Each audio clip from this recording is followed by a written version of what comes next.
Nós relocamos aí a palestra do professor Henrique, né, para a gente poder fazer um intervalo.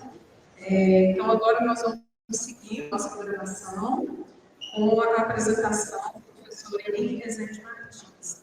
O tema é Recursos Tecnológicos na Prevenção de Fraude, Eletroestimulação Muscular, na redução de complicações ao paciente e custos. O professor Henrique é engenheiro eletricista, doutor em engenharia biomédica, especialista em instrumentação biomédica e biociência aplicada e é vice-diretor da Escola de Engenharia da UFMG. Professor Henrique, obrigada por você aceitar o convite e é um grande amigo também, acho que é o mais importante.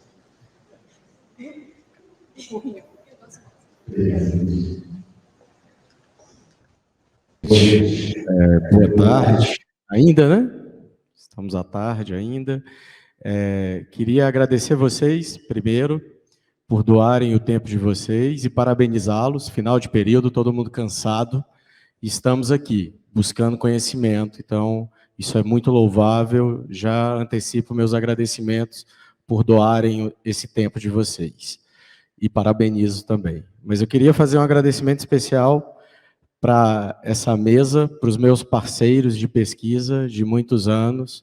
Eu acho que o que eu vou apresentar aqui é só a pontinha da história de uma jornada muito longa de trabalho, né? E muito motivada e inspirada nos trabalhos da professora Lígia, né, que para mim é uma das referências na área de eletroestimulação. Está focado nessa área a minha apresentação, mas como Lígia adiantou, né, com as gentis palavras, a minha formação não é na área de saúde, eu sou engenheiro, mas toda a minha carreira profissional e acadêmica foi dedicada para a área de saúde. Então, desde mestrado, doutorado, até a pesquisa e atuação no mercado, eu sempre atuei com desenvolvimento de tecnologias para a área de saúde. E uma área que eu gosto muito é a estimulação elétrica, tanto sensorial, somatosensorial, para diagnóstico de doenças periféricas, neuroevolutivas, né, de acordo com diferentes tipos de fibras sensoriais, e também a parte motora, estimulação elétrica neuromuscular. E aí tem vários desdobramentos, alguns eu vou trazer para vocês, tá bom? Eu sou professor do Departamento de Engenharia Elétrica, estou como vice-diretor atualmente da Escola de Engenharia para os próximos 4 anos, e sou coordenador do Laboratório de Engenharia Biomédica da Universidade Federal de Minas Gerais. Lá nós temos várias pesquisas, desde aplicações cardiopulmonares, em que também tenho grandes parceiros aqui, como a professora Verônica, professor Marcelo, e também essa área de imagética motora, inteligência artificial, estimulação elétrica neuromuscular, e aí 2 dos meus grandes parceiros na área estão aqui, para os quais eu agradeço o convite, mais uma vez. Sou pesquisador e professor do Programa de Pós-Graduação em Engenharia Elétrica e pesquisador do Laboratório de Informática, Robótica e Microeletrônica de Montpellier, na França, onde parte dessa jornada começou. Queria também completar essa minha apresentação já declarando um conflito de interesse, porque uma das tecnologias que eu vou falar, eu tive a honra de participar desde a concepção até o lançamento dela no mercado, porque eu sou um dos fundadores da Visuri, não sei se vocês já ouviram falar, é uma spin-off aqui da Universidade Federal de Minas Gerais, eu fundei ela em 2008, exatamente para fazer essa ponte entre a academia e o mercado, que foi vendida em 2019 para um grupo brasileiro e europeu de 14 empresas, ela é uma das 14 empresas, com sedes em várias das principais capitais do mundo, Nova York, Londres, Tóquio, Lisboa, e aqui a gente tem a nossa representante brasileira, que é a Visuri, desse grupo.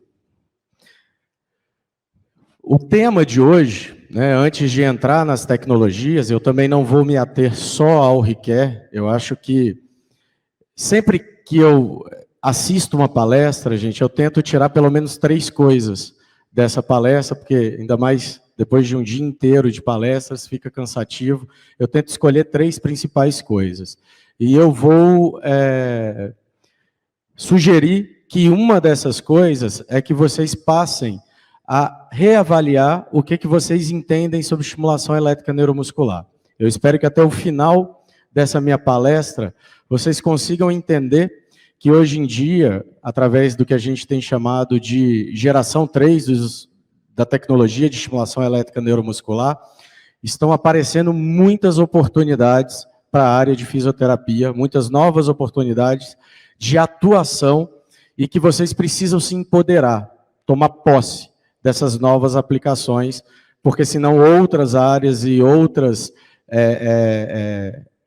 enfim, áreas profissionais vão tomar posse disso. E foi uma tecnologia que veio da fisioterapia, pensando na atuação da fisioterapia para dentro da unidade de terapia intensiva e que está tomando formas muito grandes, não só no Brasil, não só com o Recare, mas no mundo como um todo.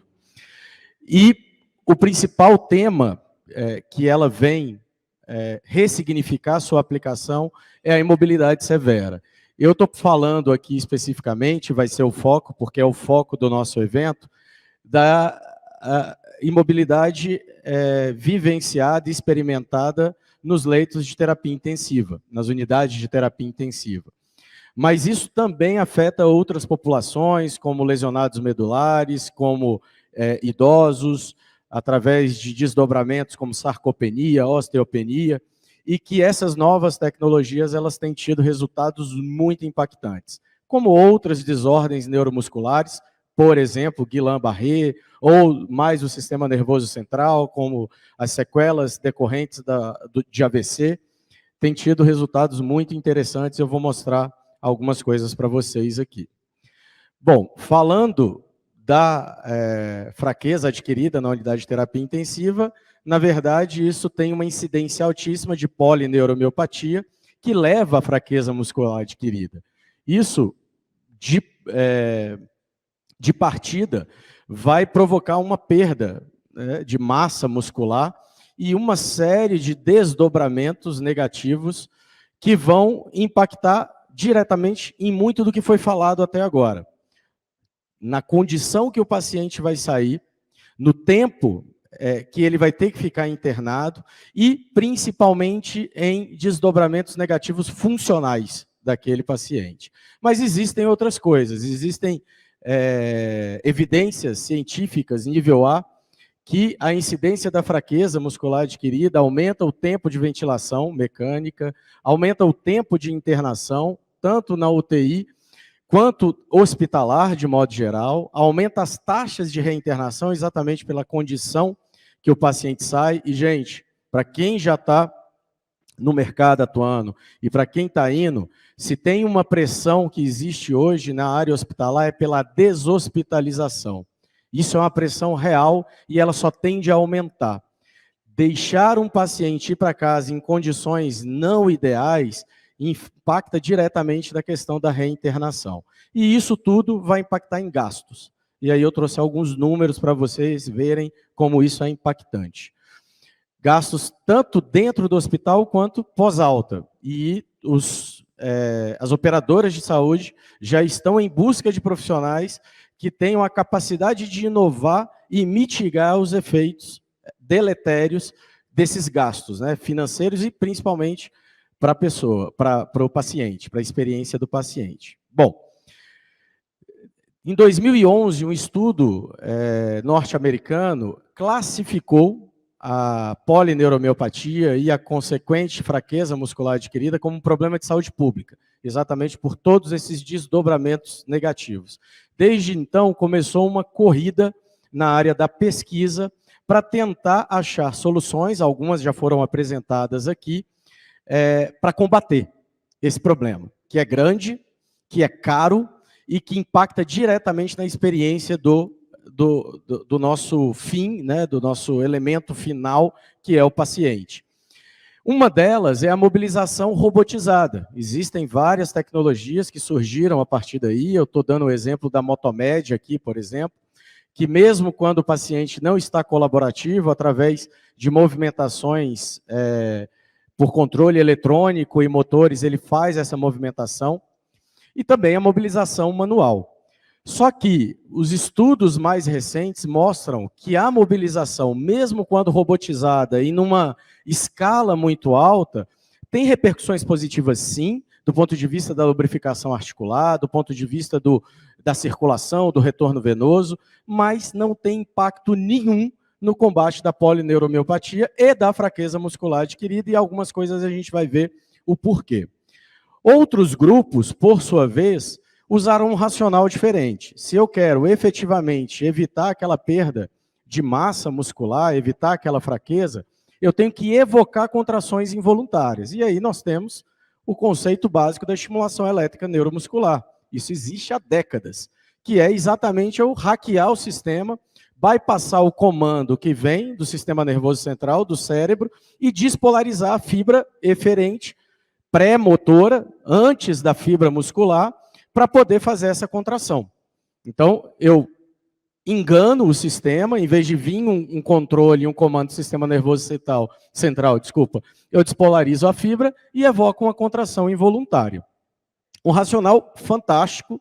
Até então, eu não tinha sido convidado para essa pesquisa, é uma pesquisa belga e brasileira, de um centro de pesquisa da UNB, porque existe tecnologia para isso. Você não precisa reinventar a roda. Vamos utilizar o que existe. Existe Compex, Neurodin, Dualpex e por aí vai. Só que, gente, pensando, por exemplo, em hipertrofia miofibrilar, não é uma contração da fibra que vai fazer essa hipertrofia ou que vai evitar essa hipertrofia. Quando eu entro mais profundamente nessa fibra, chegando na unidade motora no sarcômero, eu vou entender que para que eu possa gerar uma hipertrofia, nesse caso miofibrilar, eu preciso gerar, como vocês sabem, microlesões, que são quebras entre essas linhas ou discos que ligam um sarcômero no outro. E aí, para eu fazer uma contração que gere essas microlesões, não pode ser uma contração mesmo claramente visível. E aí entra um conceito que esse estudo de 2014 trouxe, do Seegers, o Paulo Eugênio sempre me corrige, porque não é inglês e eu só falo como se fosse inglês, e colaboradores, que eles avaliaram a viabilidade da estimulação neuromuscular em pacientes criticamente enfermos. E um dos desdobramentos, um dos principais pontos que eles trouxeram, é que não pode ser qualquer tipo de contração. Então, eles classificaram em 5 tipos de contração, servindo desde o tipo 1, que é aquela que você vai conseguir ver só através de ultrassonografia, você não consegue nem palpar, ela não é palpável nem visível, até a 5, que é o recrutamento total daquela fibra. Essa sim, como eles apresentaram no estudo, gerando microlesões e evitando a atrofia muscular, combatendo a fraqueza muscular adquirida e também tendo desdobramentos do combate à polineuromiopatía. Só que eles também mostraram que só uma pequena parte dessa população é capaz, responde, que eles chamaram de respondedores e não respondedores, à estimulação elétrica neuromuscular. Você tem uma população que não responde à estimulação elétrica neuromuscular. Mais de 60% ela não vai responder mesmo. Outros poucos vão responder e vão ter estímulo, vão ter contrações entre 4 e 5, que aí sim vão ter desdobramentos positivos. E eles trazem como justificativa para isso uma série de fatos reais, existentes, né, como sepse, edemas, vasopressores e vários outros, que impedem que grande parte dessa população consiga que seja possível gerar uma contração tipo 4 ou tipo 5, com tecnologias já existentes e clinicamente aplicáveis. E aí a gente começa a falar de uma coisa que é viabilidade, e é onde eu começo a entrar, foi quando eu recebi o convite para esse estudo ainda como pesquisador, que para conseguir evocar algumas dessas contrações, às vezes eles utilizavam 3, 4 eletroestimuladores no mesmo ventre muscular para que as correntes se somassem e eles conseguissem evocar uma contração. Então, no racional, por trás fisiológico, eles entenderam que precisavam de mais potência desse estímulo. Foi a primeira grande demanda que eu recebi. Na época, gente, eu já trabalhava com F-Cycling, não sei se vocês já ouviram falar, que é a estimulação elétrica funcional aplicada ao ciclismo, como esse caso, como esse voluntário. Esse é um voluntário aqui da UFMG, é o Jonatas. Ele é paraplégico, lesão completa, não lembro se é T3, T4. E ele está pedalando nesse triciclo sem nenhum motor. Ele está pedalando com os próprios músculos e é uma pedalada bem natural. Como que a gente fez isso? A gente desenvolveu uma tecnologia que rastreia o ângulo do pé de vela, o ângulo do pedal, e sabe automaticamente, através de um computador embarcado naquela caixinha ali atrás, qual músculo deve contrair e com qual intensidade. Então, ele vai ativar coordenadamente vasto lateral, vasto medial, reto femoral, isquiotibiais e glúteos, para promover essa pedalada. Isso, gente, tem uma série de benefícios. Ah, Henrique, mas para que você vai fazer isso no lesionado medular? Abrindo parênteses, tá? Só para justificar a minha pesquisa e o esforço. Se é completo, se ainda não tem uma solução para interligar, bom, começa aqui, a hora que tiver, vai estar saudável. Mas os principais benefícios, gente, é que se você parar para pensar, o que era uma carga, a gente tem que pensar no nosso corpo como uma máquina única. O que era um peso para o resto do sistema, passa também a operar metabolicamente, do ponto de vista de circulação, melhora espasticidade, zera a incidência de úlceras de pressão, exatamente pela melhoria da circulação sanguínea, combate osteoporose, ele tem um ganho de massa muscular e até tem impactos mensuráveis e que a gente conseguiu mostrar em alguns trabalhos do ponto de vista da autoestima. A perna do Jonathan, por exemplo, é mais grossa que a minha, que sou sedentário. Então, até a forma muda, a cor, a pele. Então, tem uma série de benefícios. Mas por que isso me fez ser convidado para essa pesquisa? Porque para vários desses lesionados medulares, tanto os lá da França quanto os daqui do Brasil, eu precisei desenvolver uma tecnologia com maior potência. E aí eu vou falar alguns valores aí para vocês. Porque lesões flácidas, músculos muito tempo paralisados, para botar isso de volta a funcionar, às vezes precisava de intensidades maiores do que existia no mercado. Então, para vocês entenderem, o racional deles era atingir o tipo 4 e tipo 5, com esse tipo de tecnologia, e olha a diferença. O que se buscava na época era até menor do que isso, mas enquanto que equipamentos da categoria 2, e aí eu vou falar, equipamentos da categoria 1 é B-shape, aquela coisa estética que faz aquele movimentinho que não serve para nada dos músculos, não vai gerar hipertrofia, no máximo vai gerar uma microcirculação, enfim. Aí tem os equipamentos clínicos, que esse sim tem uma série de benefícios e que a fisioterapia, principalmente, já usufrui desses benefícios há muito tempo. Então, são equipamentos registrados na Anvisa, como Dualpex, Quark, Neurodin, Compex, enfim, Azomed, que esses equipamentos categoria 2, eles chegam no máximo a 120 mA de intensidade, larguras de pulso que vão até 600 microsegundos e frequência varia geralmente, mas na relação, quando eu utilizo larguras maiores, eles chegam no máximo a 100 Hz.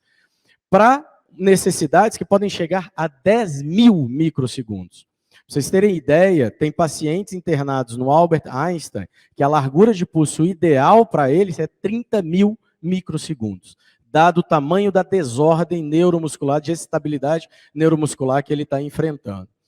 E a intensidade aumenta muito. O que isso representa na prática? Na prática, gente, equipamentos categoria 2, eles são capazes de entregar em cada pulso, no máximo, 8,6 miliwatts por pulso. As novas tecnologias podem chegar a 190 miliwatts por pulso. E aí, na época, eu trabalhava com equipamentos que geravam de 80 a 100 miliwatts por pulso, naquele projeto de lesionados medulares, e a gente aplicou isso para UTI. Foi um caos. Lesões epiteliais, interferência em outros equipamentos, contraturas. Efetivamente, era uma tecnologia que não era feita para isso. Então, quando eu falo da eletroestimulação em um ambiente crítico, aí sim eu tenho que pensar que é outra tecnologia mesmo, que foi quando ele entrou como projeto. Como que se resolve isso? vou me permitir não entrar demais na área de engenharia, mas basicamente são conceitos que vão ficar cada vez mais comuns para vocês, que é, por exemplo, o True Biphasic. Essas tecnologias, por exemplo, elas não têm polo positivo e polo negativo. Um dos elementos que fazem gerar as lesões epiteliais, principalmente nesse tipo de pele mais sensível do paciente internado, acamado em leito de terapia intensiva, é a corrente galvânica gerada muito pequena no polo negativo, que é o que chama de terra, mas que, na verdade, pela interface eletrodo, eletrólito e pele, é gerado alguns milivolts, e com o tempo isso pode irritar e até gerar pele. E a outra grande modificação para essa nova categoria são equipamentos em que o estímulo não é controlado por corrente.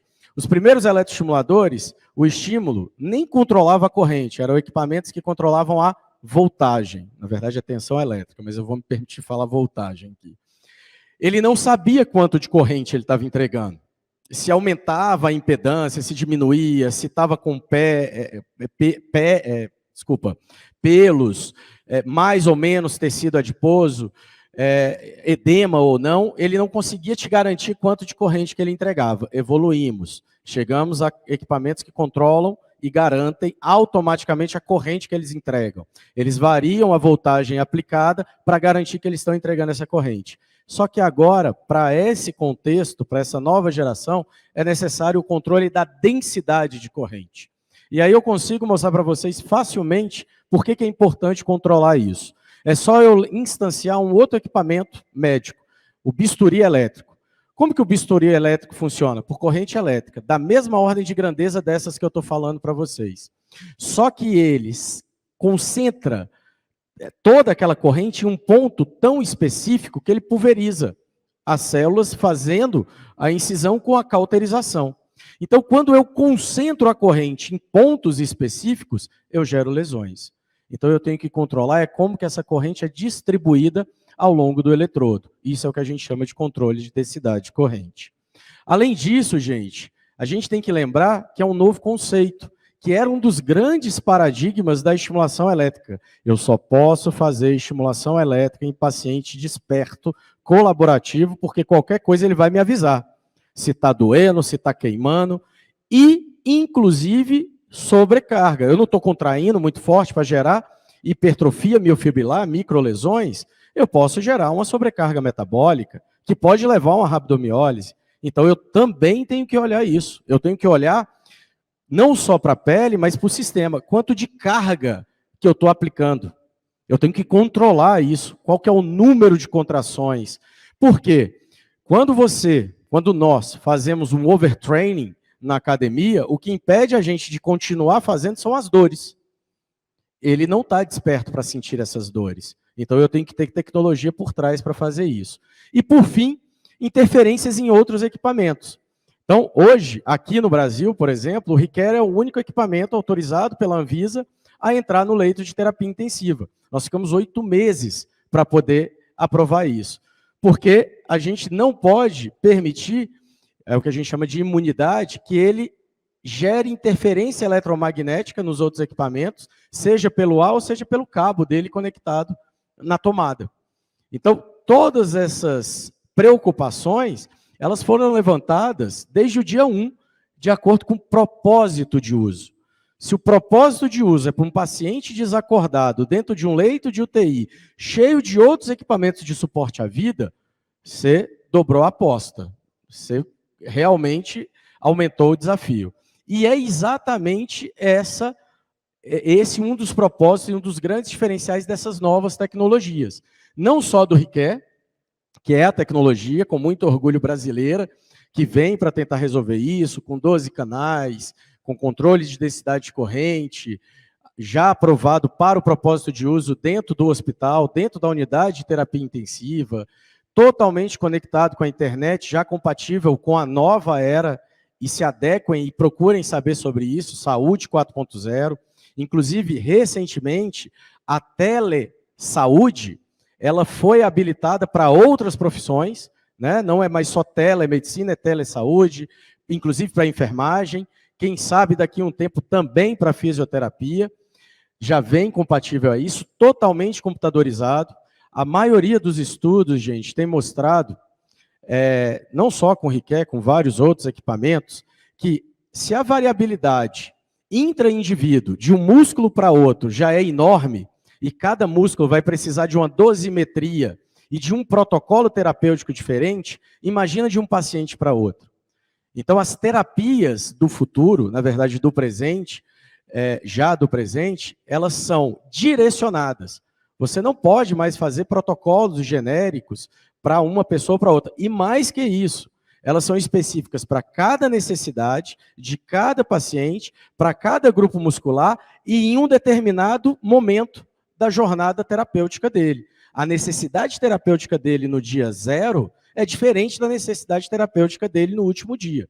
Então, isso faz muita diferença, é isso que os estudos têm mostrado. E, por fim, a monitorização horizontal, que é o que a gente ganha com isso, que é onde, efetivamente, vão atuar tecnologias como inteligência artificial. Todos os dados do paciente, em toda a sua jornada, elas estão na nuvem. Elas sobem para um servidor, nessas novas tecnologias, e existe um algoritmo, por exemplo, está monitorando se a excitabilidade neuromuscular dele está melhorando. E se não está melhorando, te sugerir uma alteração da tua conduta, para te ajudar. Por que você não muda a forma de aplicar? Por que você não aumenta a dose? Por que você não diminui a dose? Tenha cuidado, você está dando um overtraining no seu paciente. Meça o CPK. Então, aí, quando eu vou para esses cenários, a tecnologia pode nos ajudar e muito. Aqui é um exemplo de aplicação, só para que vocês tenham... Opa, acho que não rodou aqui o vídeo. Vê aí se vai... De uma aplicação da estimulação elétrica neuromuscular em paciente acamado, em leito de terapia intensiva, sedado, não colaborativo, né? Com vários equipamentos ao redor dele, teve um papel fundamental durante a pandemia, porque um dos desfechos mais imediatos é a redução em até 40% do tempo de internação. Isso, num ambiente de pressão, para aumentar a rotatividade dos leitos de terapia intensiva, foi um alívio para várias das instituições que já tinham a tecnologia naquela época. E tem várias outras vantagens que a gente vai falar daqui a pouco. Não é o único, e isso é super interessante, porque é uma tendência mundial. Temos o GTES, que é um equipamento japonês, que ele é feito exclusivamente para terapia intensiva. Então, ele foi todo desenvolvido para terapia intensiva, só que ele tem algumas diferenças. Ele trabalha exclusivamente membros inferiores, e o Riquet já vem com um conceito que eu também não sei se vocês já ouviram falar, mas vocês já viram, eu tenho certeza, chama WBMS, que é Hold Bar Electrical Myostimulation. Esse protocolo de estimulação de corpo inteiro, ele tem sido muito utilizado nesse electrofitness da vida, mas do ponto de vista clínico, ele tem tido um papel fantástico para várias desordens, inclusive no leito de terapia intensiva, e a gente tem estudos que mostram que é seguro fazer isso em corpo inteiro no leito de terapia intensiva. O Japão também lançou, no início desse ano, um segundo equipamento dedicado para terapia intensiva, que é o Solius, e tem também o Exit2 da Restorage Therapy. Esse eu vou dar um destaque maior, é um equipamento... Consegue dar play para mim, Raquel, por favor? Ah, já foi. Porque ele já é mais banda larga. Ele não é focado só no leito de terapia intensiva. Ele já vem com vários protocolos funcionais que ajudam na reabilitação, inclusive promovendo a neuroplasticidade do sistema nervoso central para vários tipos de desordem, que vão desde acidente vascular encefálico, Guillain-Barré, paralisia infantil, paralisia cerebral, e que ajudam nesse processo e aceleram muito esse processo de reabilitação. Nós temos um caso no SARA de Brasília, que o paciente, ele, por conta da Covid, do posicionamento, decúbito, ele teve uma lesão de plexo braquial, muito severa, está completamente recuperado, mas ele não consegue levar o talher à boca, ele não conseguia. Ele tinha que fazer uma adaptação para tirar a gravidade e conseguir fazer esse movimento. através da estimulação elétrica neuromuscular coordenada com o movimento, ele conseguiu se reeducar em 2 dias. Para vocês terem ideia que tem algumas coisas que não é só o sistema periférico, é de comando central também. E através de terapias como essa, ele conseguiu acelerar a reabilitação. Poxa, Henrique, mas ele não poderia ter feito isso com o movimento volitivo, que é sempre melhor, qualquer atividade volitiva é sempre melhor. Poderia, mas ele pode também coordenar as duas coisas. Então, esses equipamentos totalmente programáveis, eles vão trazer e empoderá-los nesse sentido. Vocês vão poder criar os protocolos de vocês para acelerar e rapidamente tirar de condições que comprometem completamente a parte funcional. As aplicações, então, saindo um pouco da fraqueza adquirida, elas são amplas. Como toda nova tecnologia, elas ainda estão sendo descobertas. Eu trouxe algumas para a gente poder, para que tragam uma reflexão para vocês, né, de aplicabilidade, desde lesão, combate à lesão por úlceras de pressão, que a gente teve uma palestra sobre isso aqui, o impacto negativo e a necessidade, seja nutricional, seja por mobilização, para tirar aquela pressão, ou até para tratar, mas principalmente de forma preventiva, é fundamental para ter um desfecho positivo na alta daquele paciente até acelerar. Existe um estudo com estimulação elétrica, como o professor Rodrigo estava falando, que a microcirculação é um grande benefício, mas também, quando eu tenho contrações coordenadas, por exemplo, de glúteo, ele pode sim, e tem a comprovação, aliviar a pressão.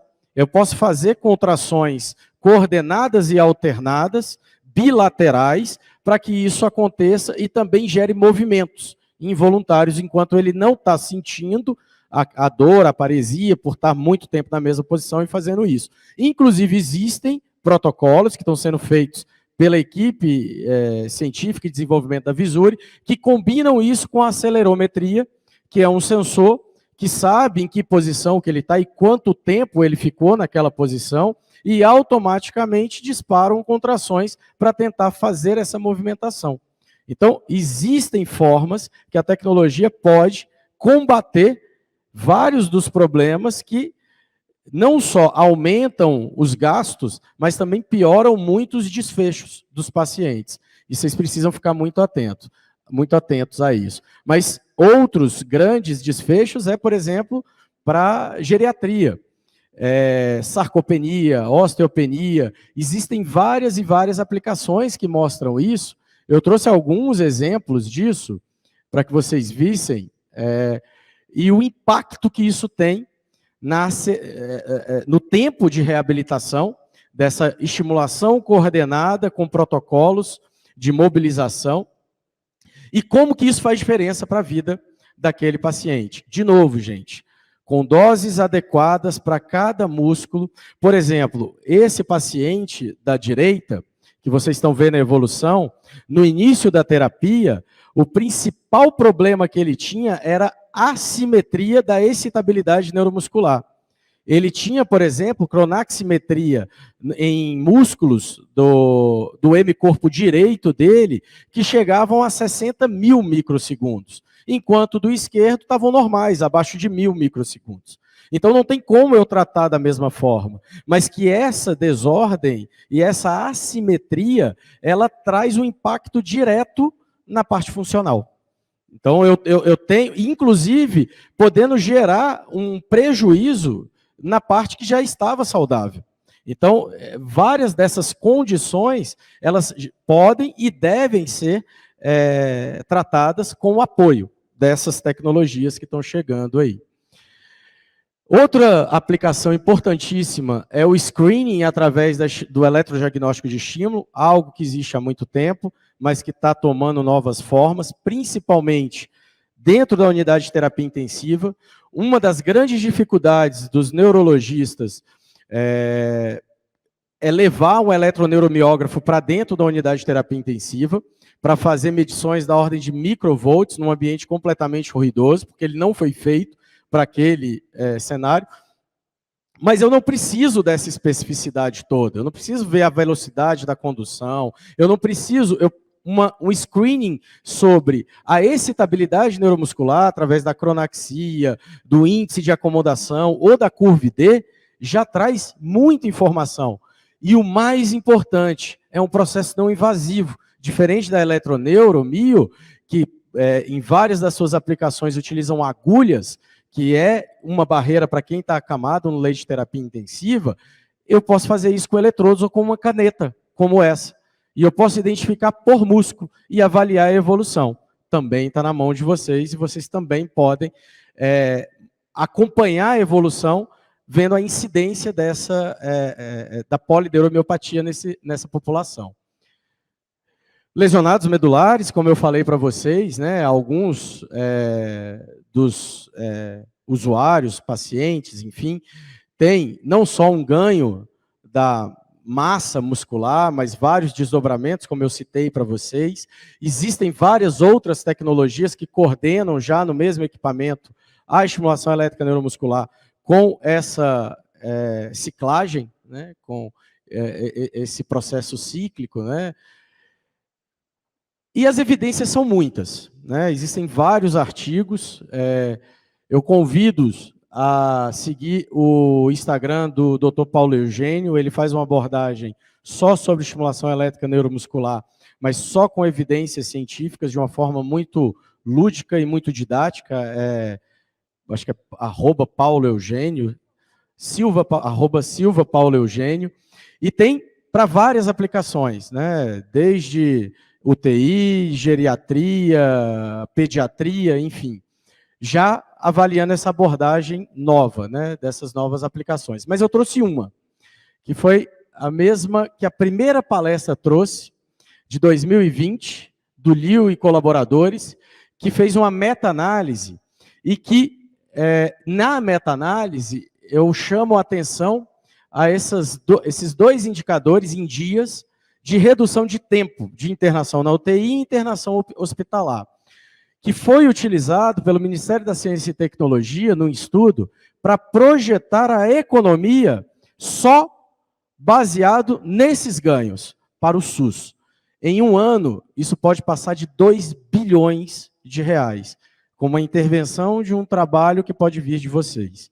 Então, eu queria chamar a atenção para isso, por quê? E para o final eu trago uma reflexão que eu acho muito bacana, para a mensagem que eu queria deixar para vocês, do CIO da Nissan, aqui na América Latina, o Ângelo Fígaro, que ele fala o seguinte: a tecnologia deve ser uma ferramenta para ajudar as pessoas a serem mais humanas e menos mecânicas, e não o contrário. Essa reflexão, gente, é muito uma crítica do que a tecnologia pode trazer de ruim para a gente, seja através do celular, em que a gente perde, para de ver a vida e passa a viver com a cara enfurnada nele, mas que é uma ferramenta fantástica, que pode trazer uma série de benefícios, mas quando mal usada, ela pode ser o contrário, mas principalmente para quando vocês têm acesso a informações como essas novas tecnologias que eu trouxe para vocês, que se vocês forem só meros usuários, não entenderem o que está por trás daquilo, e todas as aulas que eu vim aqui, da Lígia, todas as palestras para fisioterapia, eu insisto nisso, vocês só vão ser bons profissionais quando vocês entenderem o racional fisiológico que está por trás disso, vocês entenderem que hoje tem tecnologia que permitem vocês utilizarem o máximo desse conhecimento. O racional por trás da montagem de qualquer protocolo ou do acompanhamento dessa nova era da estimulação elétrica neuromuscular está na mão de vocês. Então, existe ferramenta que pode deixar vocês voarem nessa nova área que está sendo ressignificada, mas depende desse primeiro passo de vocês, que vocês estão dando hoje. Obrigado, gente.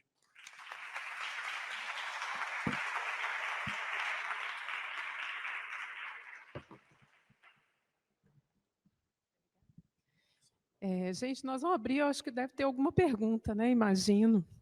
Mas eu queria só comentar algumas coisas, né, Henrique, que eu acho que são importantes. A gente está reunido hoje falando de uma condição né, clínica, médica da área da saúde, mas como que é importante essa relação da área da saúde com a engenharia, né? Nós que já estamos experimentando o resultado disso aí. Eu já estou trabalhando com eletro, acho que desde antes de eu formar. Hoje eu estou fazendo 32 anos de formada, então já tem algum tempinho, né? E como os equipamentos melhoraram com o tempo, e principalmente agora, mais recente, com os avanços tecnológicos que a gente tem. A gente sempre teve equipamentos de qualidade muito ruim, né, no mercado, para que os fisioterapeutas pudessem utilizar aí no dia a dia, e ficava sempre aquela... A gente tem um estigma, né, de choquinho, né, que as pessoas adoram dizer que a eletroterapia é um choquinho, né? Choque é na tomada, né? O que a gente faz é estimulação elétrica, é outra coisa, né? E eu acho que agora, com essas parcerias com a engenharia, tudo que a gente tem de tecnologia disponível, a gente está podendo realmente oferecer muito mais recursos para os nossos pacientes.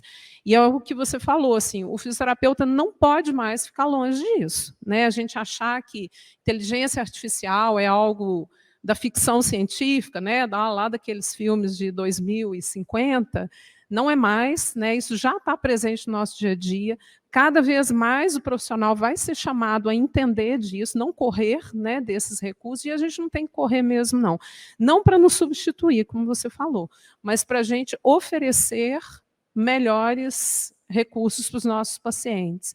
Então, assim, que bom, né? Estimulo todos a fazer essa parceria. A gente está sempre levando mais alunos lá para a engenharia, né? E trazendo a engenharia para cá também. Então, mais uma vez, né, Henrique, fortalecer essa parceria nossa aí e estimular que outras pessoas, não só aqui, né, na UFMG, mas em outras instituições também, que se liguem a esses profissionais, porque o engenheiro não tem como saber o que a gente precisa se a gente não disser isso para ele, né? E nós não sabemos que recursos podemos usar se a gente não entende. Então, para que a gente vai ficar aprendendo engenharia? É mais fácil a gente se associar a eles. Tá? Muito obrigada, Henrique. Alguma pergunta, gente, aí? Aqui, Juliana.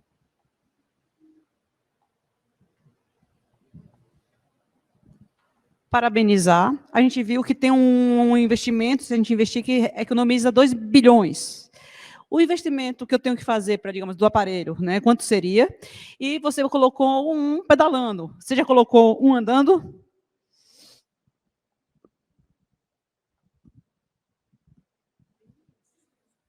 Vou começar com a resposta fácil.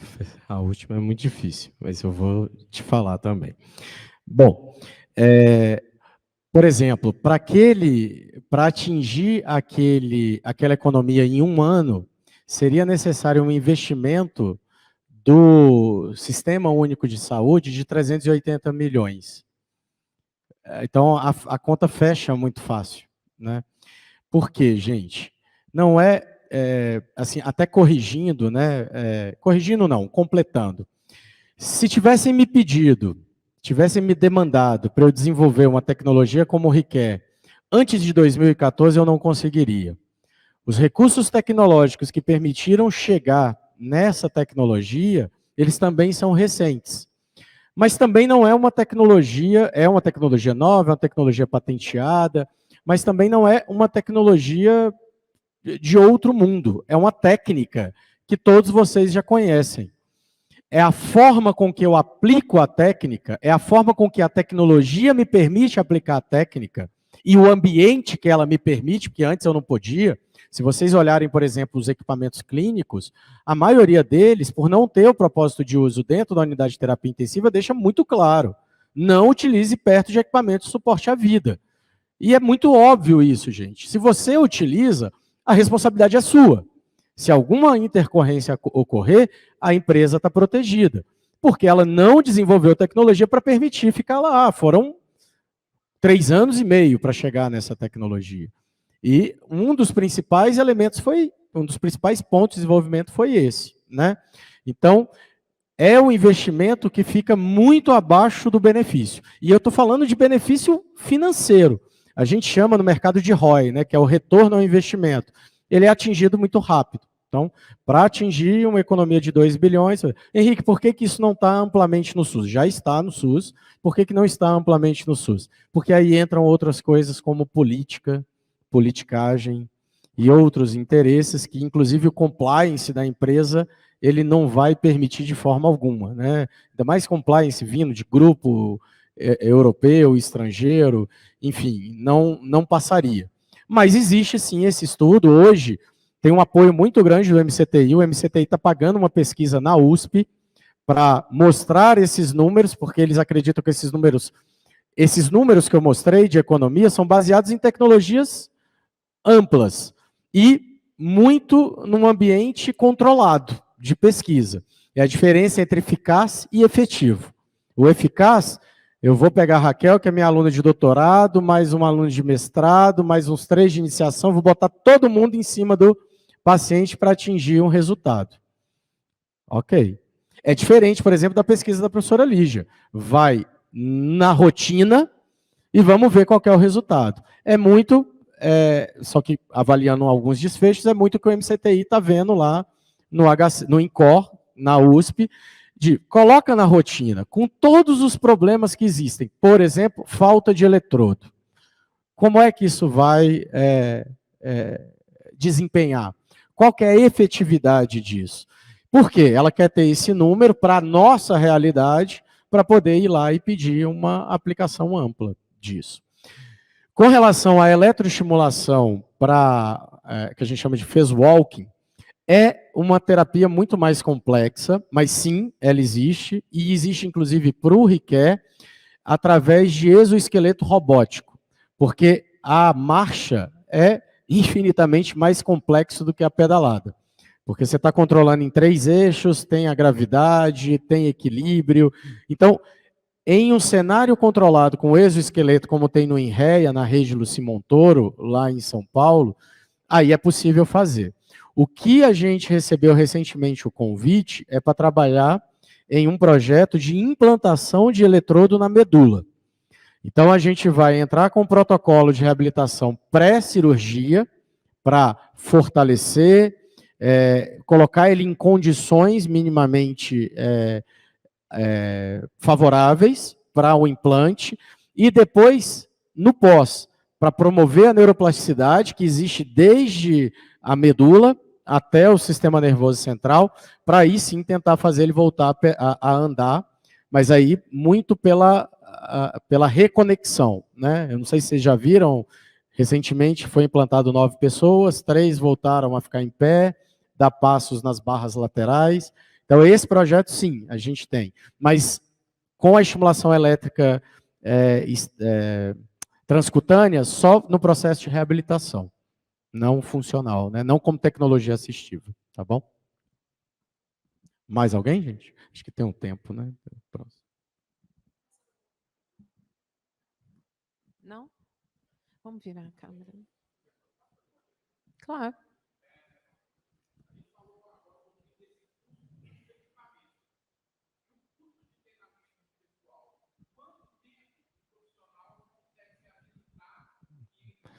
Não, maravilhoso.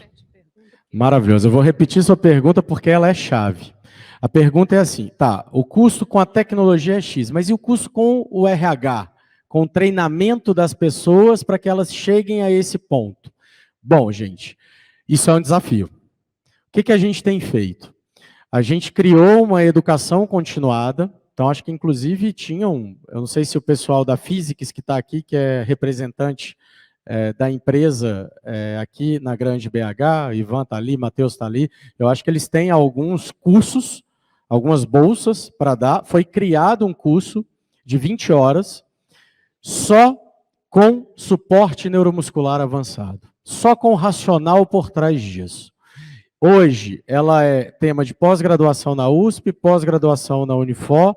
Eu e Lígia estamos tentando trazer isso para uma pós-graduação, mas ela não tem massa crítica para ser uma pós-graduação só disso. Hoje, ela entra na pós-graduação de fisioterapia intensiva. É um módulo de fisioterapia intensiva. Então, o esforço para você começar a atuar de forma muito efetiva é um módulo de uma especialização, seriam 20 horas aula desse estudo. Só que houve uma demanda pelo Albert Einstein do equipamento, exatamente porque isso demanda tempo, que, gente, só para vocês entenderem, você sai do nada para alguma coisa. É óbvio que se eu conseguir fazer um protocolo personalizado para a pessoa, para cada músculo, o benefício vai vir mais rápido.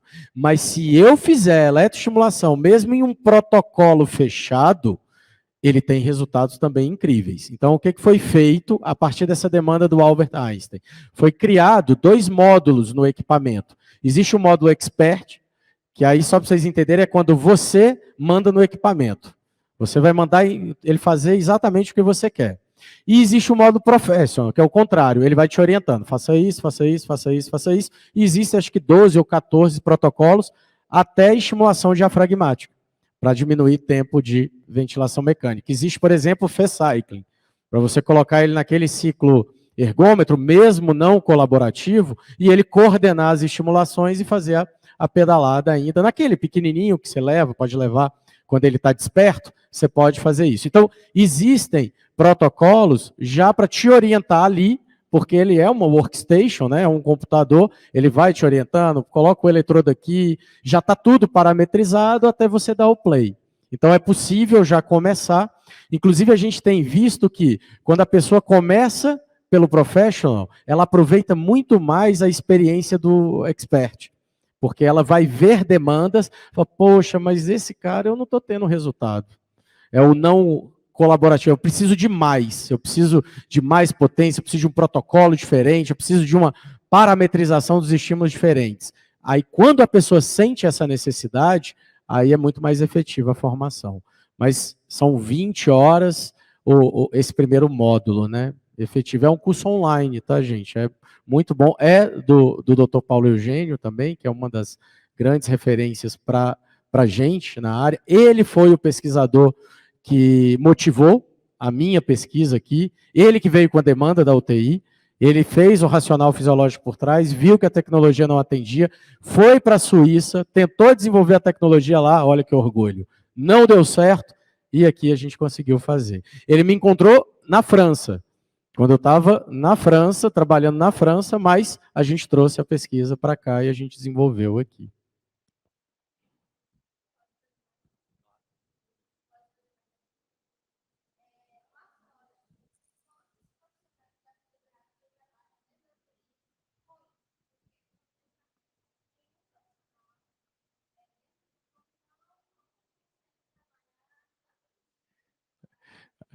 É um profissional para 10 leitos, como é que isso vai funcionar operacionalmente, né, trazendo para a nossa realidade? Bom, eu gosto de falar desse tema porque é o seguinte, gente, a fisioterapia intensiva, ela ganhou um nicho de mercado muito forte. Ninguém põe a mão no ventilador que não seja o fisioterapeuta, até médico tem medo de colocar a mão no ventilador.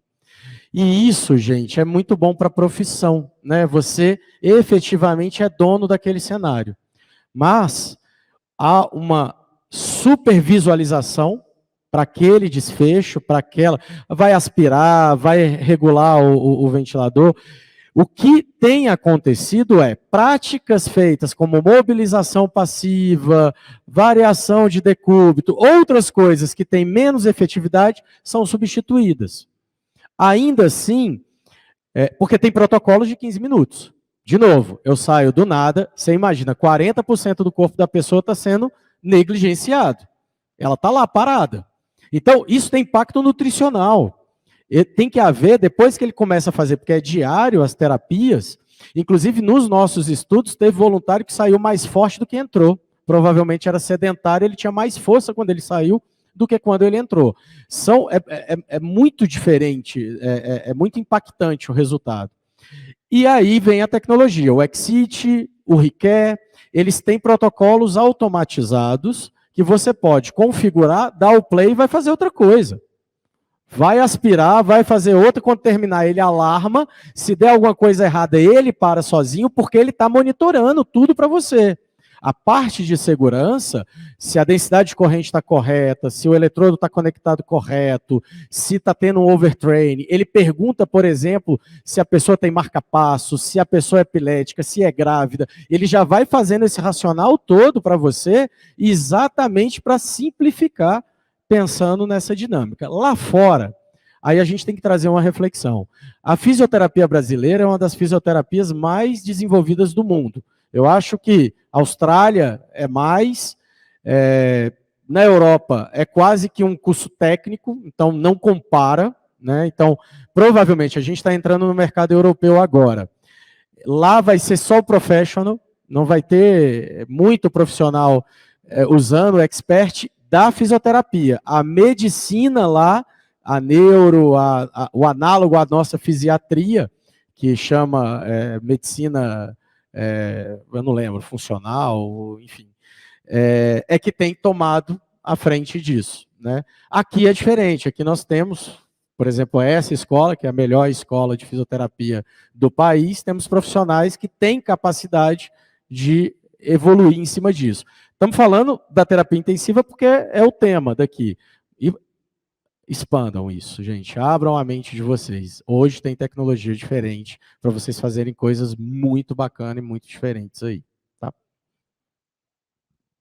Mas só completar uma coisa. Eu tenho visto nos clientes da Visuri, eles geralmente elencam uma parte da equipe que mais gosta e ela fica por conta só da Eletro. Então, monta meio que um time da Eletro para isso e eles redistribuem, né? Mas uma, duas pessoas vão atender muitos e muitos leitos, né? Só para complementar essa sua pergunta, que é muito interessante, no Einstein, eles têm, conheço o pessoal, a equipe deles, eles têm esse time mesmo. Então, quando é estimulação elétrica neuromuscular, o time vai até o paciente e faz. E isso serve para outras coisas também de fisioterapia, quando, por exemplo, precisa transportar, precisa fazer uma mudança de decúbito e tal. Então, setoriza isso numa equipe específica e ela que leva a tecnologia para esse paciente, entendeu? Então, quem é o plantonista normal da escala, segue com a sua rotina normal. E lá no Albert Einstein, eles são obrigados a atender 6 pacientes, independentemente da hora que eles saem do plantão. Eles têm que atender 6 pacientes, e o atendimento é completo. É diferente do resto do país, de todo o resto, né? Que lá em todas as outras UTIs a gente tem pelo menos 10 pacientes, mas na verdade a gente tem 15, 20, né, dependendo da UTI e da complexidade dela. Então lá no Einstein eles fazem dessa maneira, tem que atender 6 pacientes, independentemente, você não tem hora para sair, você tem que atender os 6, dentro do protocolo correto. Precisou de eletroestimulação, chama a equipe avalia, coloca, sonho, né? Isso para nós. Coloca, avalia e você já parte para o outro paciente. E é interessante isso que o Rodrigo falou, que nessa especialização, setorização, como era uma área que os desfechos são muito positivos, está tendo briga para quem vai ficar, porque é a pessoa que vai receber os louros. Pra vocês terem ideia, tem uma reportagem, inclusive, que fizeram, eles não falam da Visuri, não falam do Riquet, mas ele aparece. Mas foi de um paciente que parte da equipe não sabia que ele estava tendo suporte neuromuscular avançado, então já preparou toda a família, porque ele ia sair tetraplégico funcional. Então, ó, adapta a casa, aluga ou compra 78 dias, Covid, imagina, né? Vão ser de 6 meses a 1 ano de reabilitação. E ele saiu depois, porque eles estavam começando a extubação. E ele saiu 1, 2 semanas depois andando do hospital. E aí quem recebe os louros por isso é quem está na frente ali, então tem uma briga por isso também, né? Mas aí vai de lugar para lugar, né? Para o SUS, vamos ver como é que a gente vai fazer, né, Rodrigo? Vai sair da gente, provavelmente, como que eles têm que atuar.